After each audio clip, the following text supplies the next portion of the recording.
Hey y'all, this is a video for Big Jerry. This is on Romans. Yeah, asked me to look it up. Now I wasn't able to find, or well I should say I haven't been able to find yet different interpretations like I did Leviticus. Now what I would like to say is, after rereading Romans 1, the whole book of Romans 1, I did find that online, it seems to me like, well, the way that it's put out is that when these people that had faith, that were faithful in Christ, whatever, when they fell out of their faith in God gave them over to these temptations. So let's see.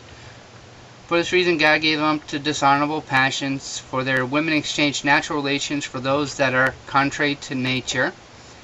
And the men likewise gave up natural relations with women, and were consumed with passion for one another, men committing shameless acts with men, and receiving in themselves due penalty for their error.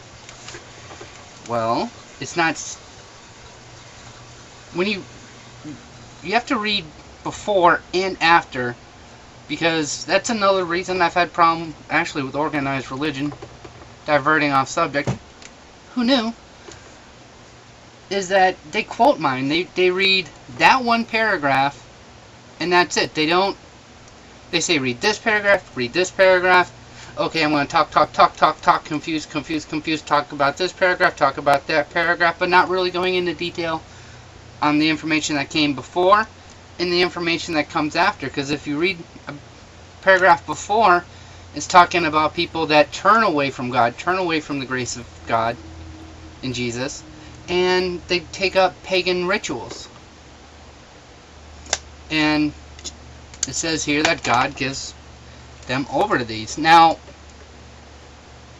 exchange natural relations for those that are contrary to nature. Looking at it from today's perspective, that would probably mean lesbianism, feminism, whatever. But if you were to look at it from back in the day's perspective, you'd have to look at it as the way women were looked at back then, as nothing more than sexual objects. And their role in life was to nurture the children and to pop babies out. That was their job. They weren't even midwives back when this was written, so... Now, to go into... And the men likewise gave up natural relations with women and were consumed with passion for one another.